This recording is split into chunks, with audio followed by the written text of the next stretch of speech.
Welcome to the Good Karma Pet Adoption Center Canine Playgroup webinar.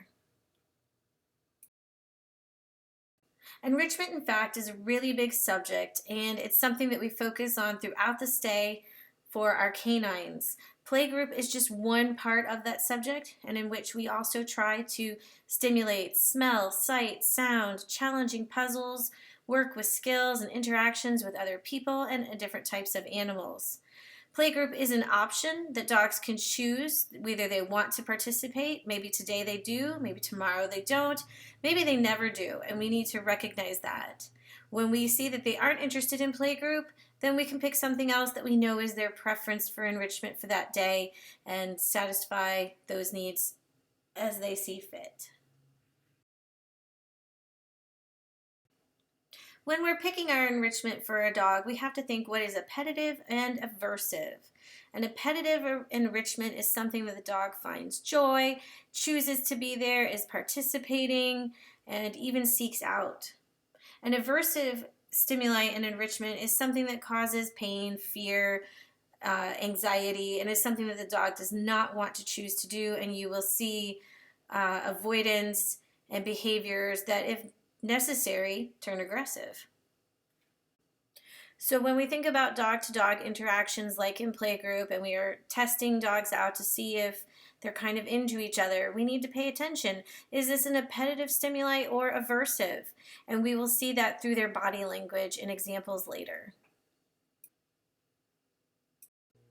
When we look at dogs that are in the midst of healthy play, we see relaxed muscles, curvy spines, wiggles all over, relaxed faces, fluid movements, and frequent breaks by choice, and regular changes in activity. So we might be wrestling on the ground, take a break, run around and play a little chase, swap who's in front on a chase game, maybe take a break, get some water, go run over some obstacles and see what that's like, come back, maybe even just stop altogether, sniff some stuff, take a break, and then go back at it, all with wiggly, happy, goofy, body language pretty much the whole time.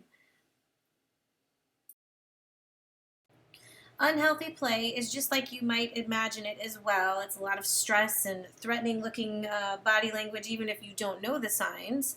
But such signs are much tenser body, a spine that's straight, tense faces, much faster panting, blinking eyes, slow, deliberate movements where the dogs begin to sort of stalk, absence of breaks where intensity of chase and games get heightened, as well as active avoidance and or threat. So you'll see one dog just, continuously trying to get away from another. Like, okay, I'm walking away, I'm leaving, I'm not looking at you, I'm really not interested. And even possibly be correcting the other dog consistently to the point where then they feel that they have no choice. The other dog is just not listening.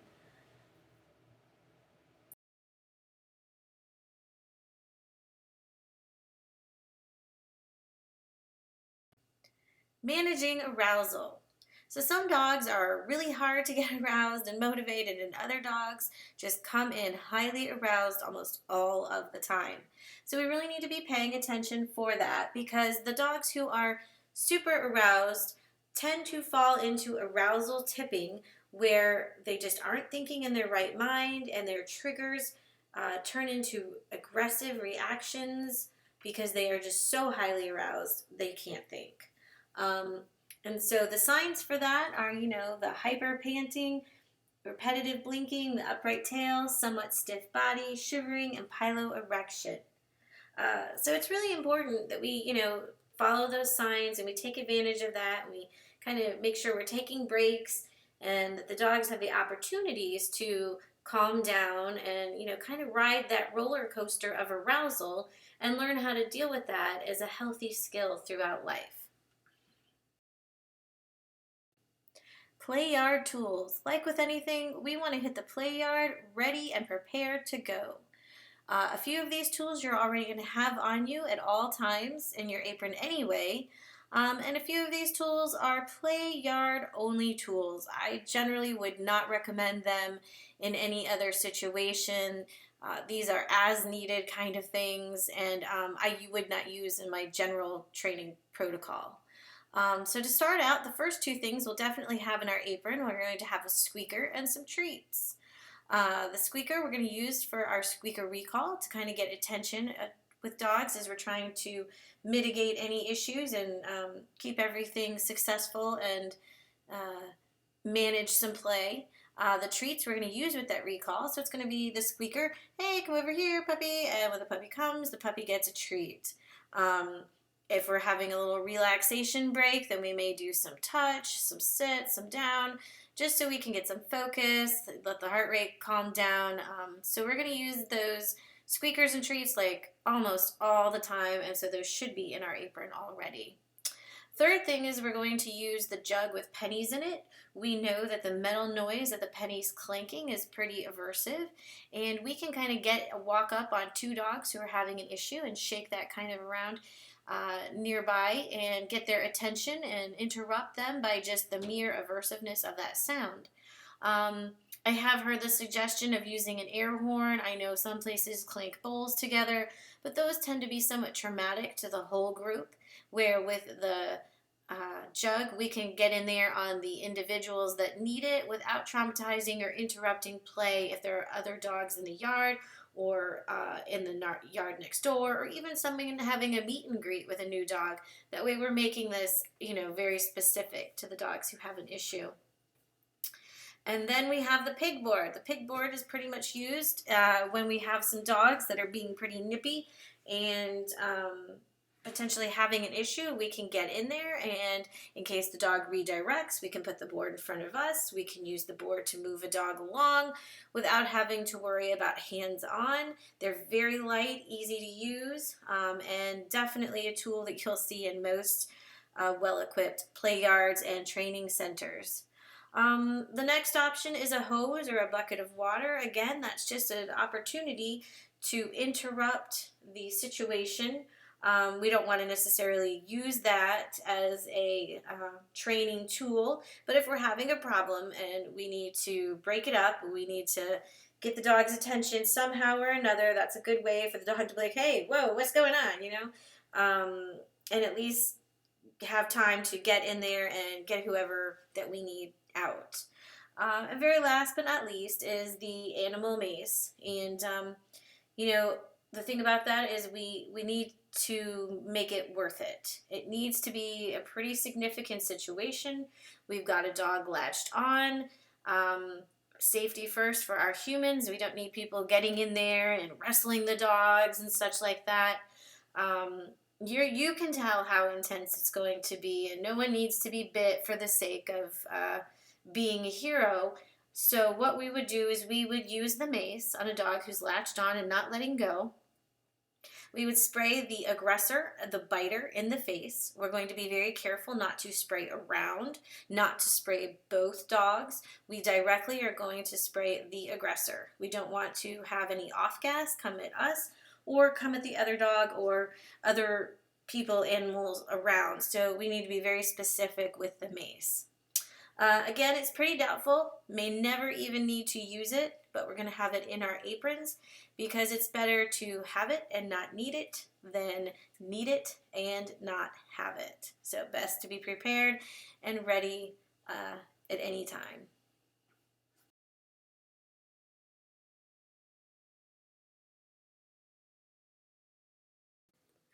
Consent testing is really important. We want to respect the dog's choice that either they don't want to play with any dog, maybe they only want to play with certain dogs, or maybe they just don't want to play today. So it doesn't even really matter if two dogs have been really successful playmates, but every day we're going to say, hey, is this cool with you today? And then we're going to go from there. So we're going to start with our primary first step, which is protective testing, which hopefully is through a fence, and we're just going to take that slow, and you'll see some video examples later. Then we have the secondary step, which is semi-protected testing, where the dogs are in their harnesses and with leashes, and the handlers are holding on to the leashes so that if needed we can easily just walk away. And then we will later go through the process of when we can drop leashes and take leashes off. Um, at any time a dog says no thank you, that means the session immediately stops. So within the first 2 minutes, and the dog is just not looking at the other dog, is just staying focused on the handler, trying to do anything but turn around and look at the other dog, we know today is not the day for those two. And just because a dog says no thanks today doesn't mean they'll say no thanks later on today or tomorrow. So we generally see that a lot. You know, a nice little successful short introduction is great. Maybe I don't want to get all crazy with you, but it was nice meeting you. And then tomorrow, hey, I remember you. Let's get it on. Let's go play. So we will continue to test. We won't just make generalized judgments from day to day, playtime to playtime. But it is very important that we ask, are you okay with this today at this point in time?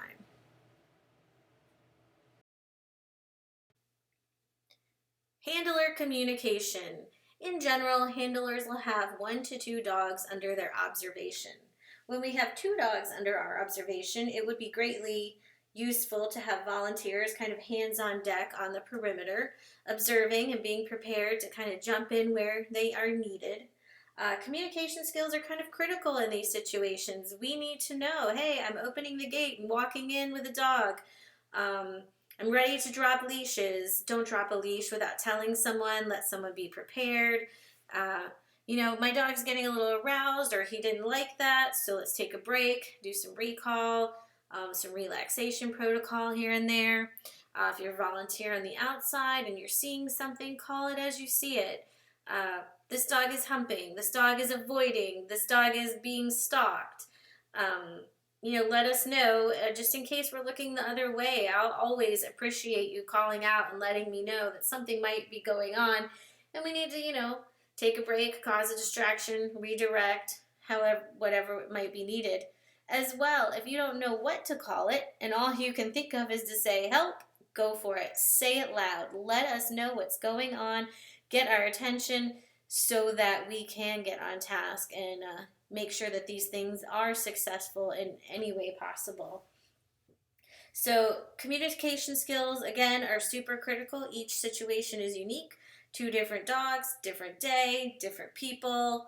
And so, we need to learn as well and help these dogs be successful with our own communication skills.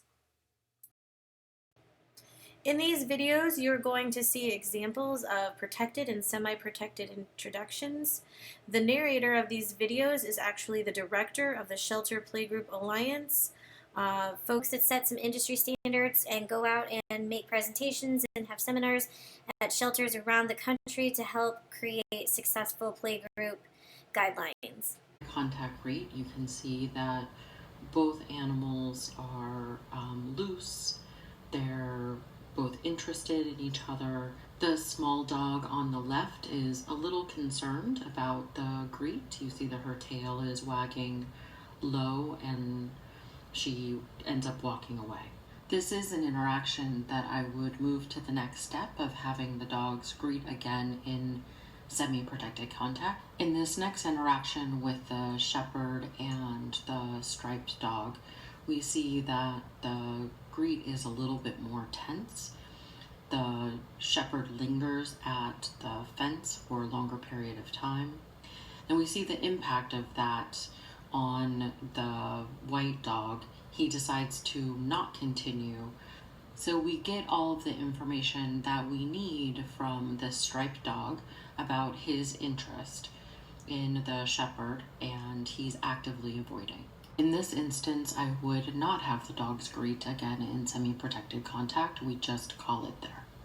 Notice that the handlers have 2 hands on the leash, are allowing the dogs to approach each other, and are following the dogs, keeping their bodies parallel to the dogs in order to be able to smoothly walk them away. Notice that the handler closest to you with the dark dog is not dragging the dog to the other dog, but following them. And we notice that in this greet that the brown dog is a little less confident. His tail is wagging low, and When the white dog puts his paw over the dark dog's tail goes down and he walks away. In this next interaction, we start with a protected contact greet. You notice that both of the handlers are also have their both hands on the leash, and both of these dogs' bodies are very loose. They're wiggly, very interested in meeting each other. So then the next step is to have a semi-protected contact greet. This is the beginning of the semi-protected contact greet. Both of the handlers are testing the dog's arousal level, making sure that they're not excessively aroused. They're both able to take food. They both greet and then are able to be gently guided away from the other dog. That's our criteria for continuing to move forward, is that the dog's arousal levels are not so excessive that they can't be coaxed out of play without any major interventions. So you see that both of the handlers are pausing to have the dog orient to the handler. They're both using their squeakers and then feeding. So here we have a brief leashed greet. In order to make sure that it's a positive interaction for both of the dogs, the arousal greet like this is kept very brief, and then the dogs are fed away from the other dog, and then when they're ready, both of the dogs come together again in order to greet. Clearly, both of these dogs are still seeing each other as appetitive stimuli. They're both very interested in meeting again, but we're taking it as slow as possible, because if we take it slow and make sure that the dogs can calmly greet each other, then we're setting them up for success when they go out to their adoptive home. So you notice that each of these interactions are about 2 to 3 seconds, and then we're encouraging some distance from each of the dogs. Avoidance. In response to the presence of an annoying, aversive, or unpleasant stimulus, the animal will seek to escape or make the stimulus stop and or go away, sometimes through the use of aggression.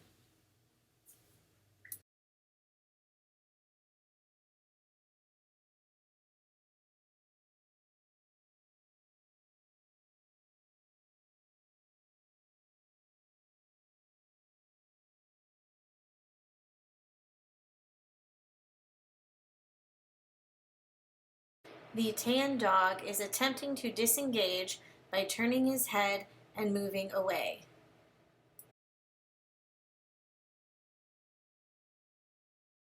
He then attempts to remove himself while the black and white dog continues to pursue.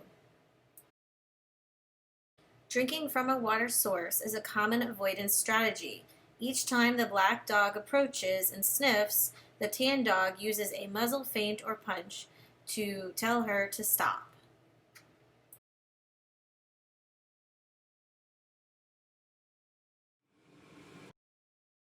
Self-handicapping. In order to continue play, one or both dogs will limit their own behavior to accommodate their play partner's size or ability.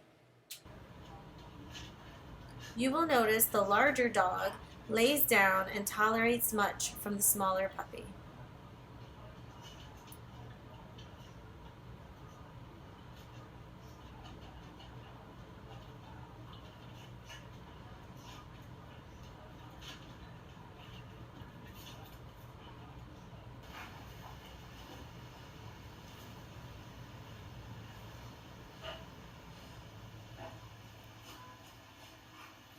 The slightly larger dog is laid down and rolled over and tolerating much from the smaller dog. If the larger dog really was uncomfortable, he would leave.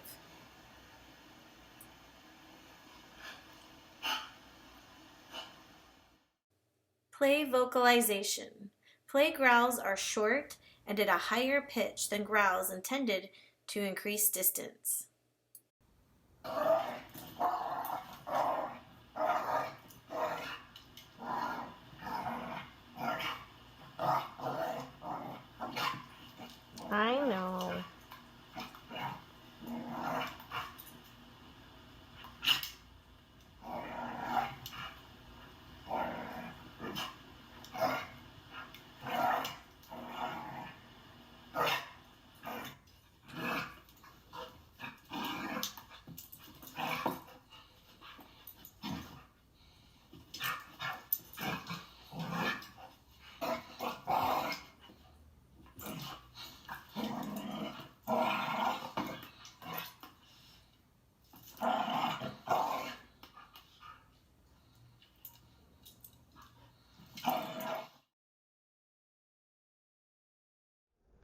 Some dogs will engage in stalking their play partners at the outset or during play.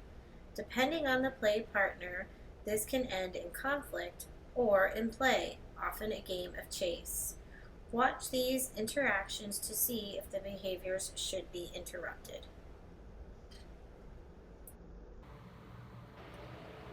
The black and white dog is moving slowly and stalking the gray dog.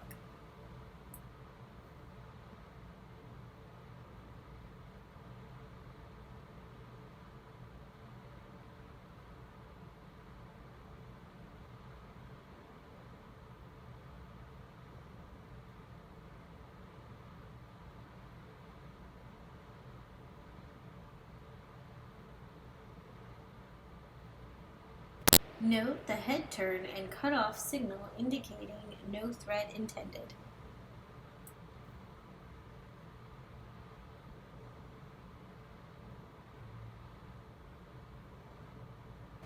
Gray dog responds with a lateral movement and initiating chase. Humping. Some dogs will hump other dogs when over-aroused, frustrated, or in conflict. This behavior should be interrupted. The white dog mounts the black dog. The black dog attempts to avoid by walking away and then escalates.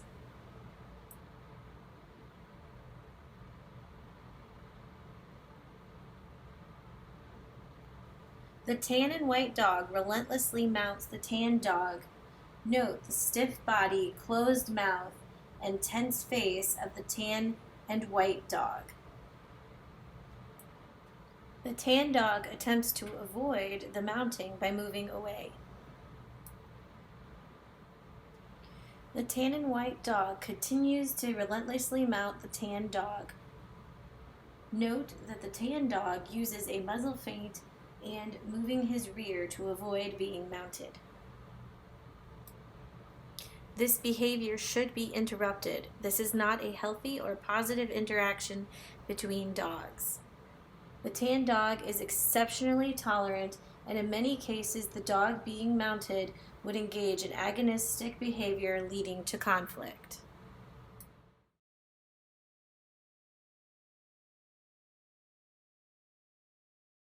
In this next clip, you will see a consent given, communication between handlers, the management of arousal, and a healthy and well-managed playgroup session.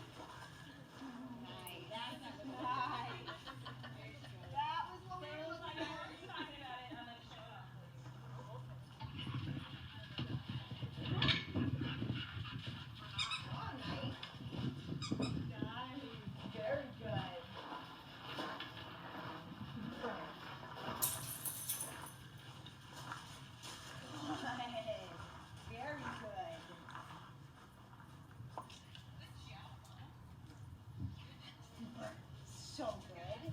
That's so good. That's right.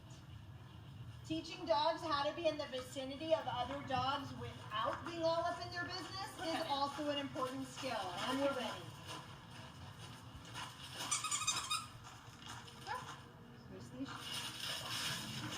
Let it go. Let it go.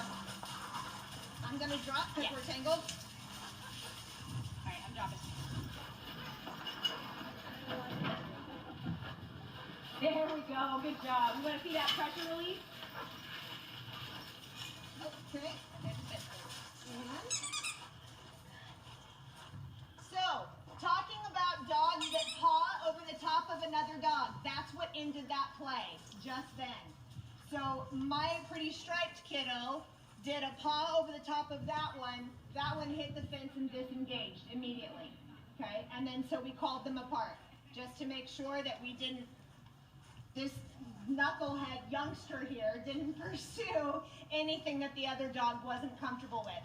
And so what do we have? As far as we can tell, play session that ended peacefully and might re-engage. We're re-engaging. Oh, nice, good. I'm gonna leave the leash down? Yeah. Good to go. All about the people though. What happened?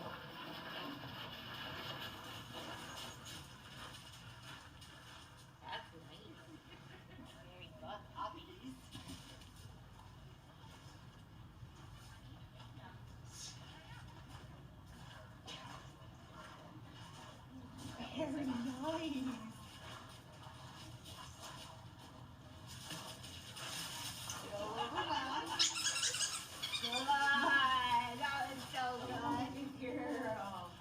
once again, my silly knucklehead, again, technical label here, knucklehead, was playing just a little rowdier than the other dog was comfortable with. There you go. Called away very successfully, and now our confidence is building.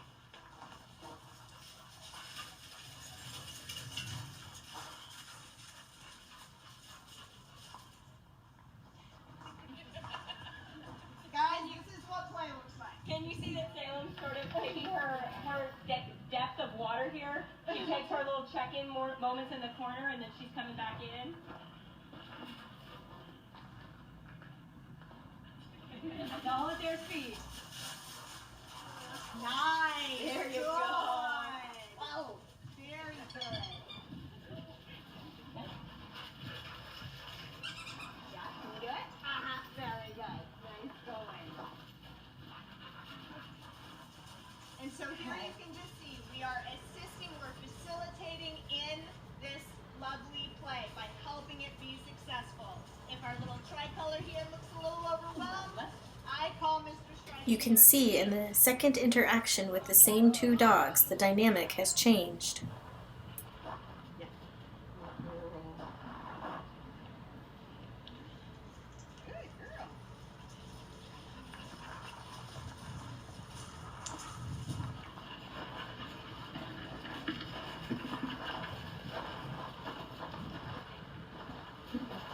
Good girl.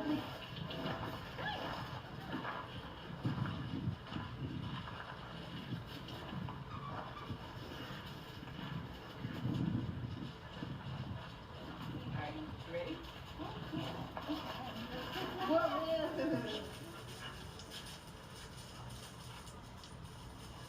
Alright, so we've got one kiddo coming in hot who was the more timid last time, which is interesting. And we got and I don't care for that behavior with the body turn, the head turn, and the walk away. Yeah, that was a nice no from the other guy. Very nice.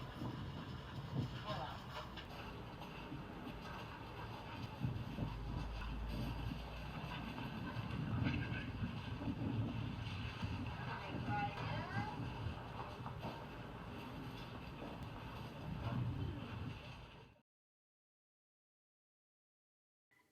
Behavior modification. When we know we have dogs who are unsure about other dogs, are reactive, or easily over aroused in the presence of other dogs, we can use playgroups as a tool for behavior modification. In the next video, you will see some examples.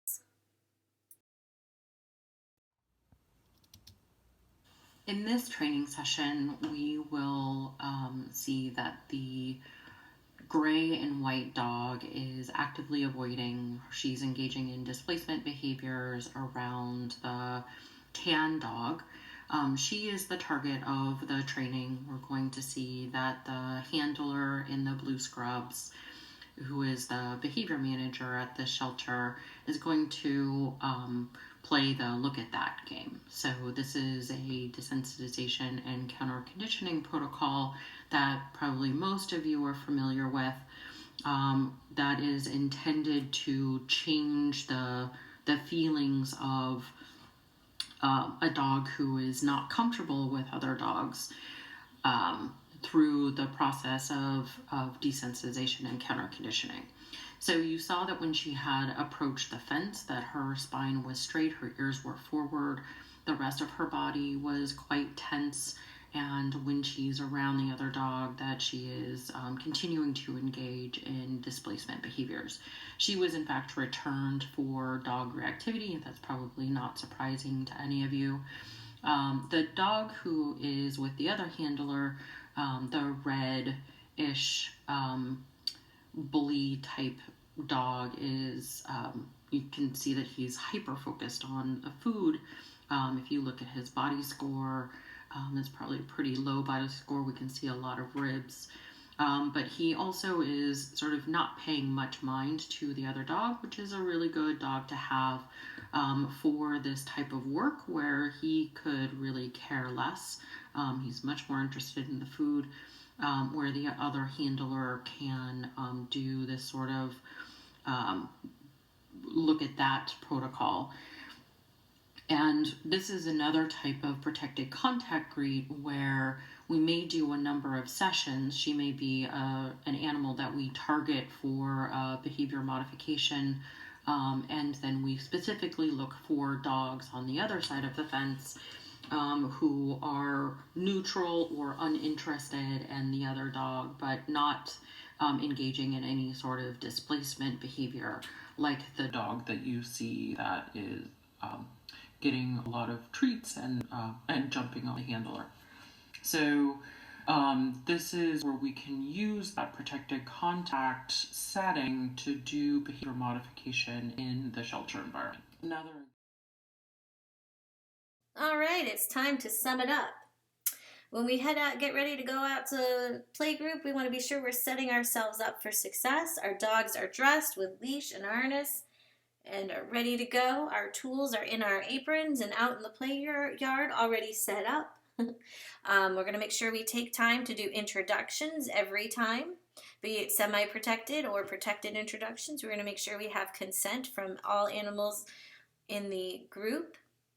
When we hit the play yard, we're going to be ready to communicate and let everybody know what the plan is, what we're planning on doing, what the needs are, what we're seeing, etc. We want to be sure we're managing arousal. We want to make sure that high arousal situations are mitigated and that we are teaching dogs the ability to hang out with other dogs without being aroused, as well as how to calm down from high arousal. And then while we're doing that, we want to be sure we're practicing some recall and life skills in the middle. It all just kind of rolls in together. And then we have the opportunity for behavior modification in playgroup settings. So we need to, recognize the dogs that are having some trouble, and we can work with them and improve their skills while they're with us doing that. And reward, reward, reward. If a dog is doing a really great job and is answering to recalls and playing nicely, reward with treats and play. If a dog has had a playtime that was a little sketchy, but we know they made some progress with behavior modification in different scenarios, then we're going to take some one-on-one time and definitely reward them in that way. And reward yourself. The fact is that a lot of the time this takes some pretty good brain power, some pretty solid focus, and paying attention to the details. And so reward yourself for doing a great job and having a wonderful effect on these animals' lives. And of course, last but not least, in all of working at the Pet Adoption Center, whatever it is you're doing, cleaning poo, playing, having quiet time, skills, play group, have fun, enjoy it, have a positive attitude, work towards a dog's success instead of focusing on the things that are hard. And the bottom line here is we are not only creating wonderful memories and learning opportunities for ourselves that last a lifetime, but also those things that can last a lifetime in the behavior of our canines.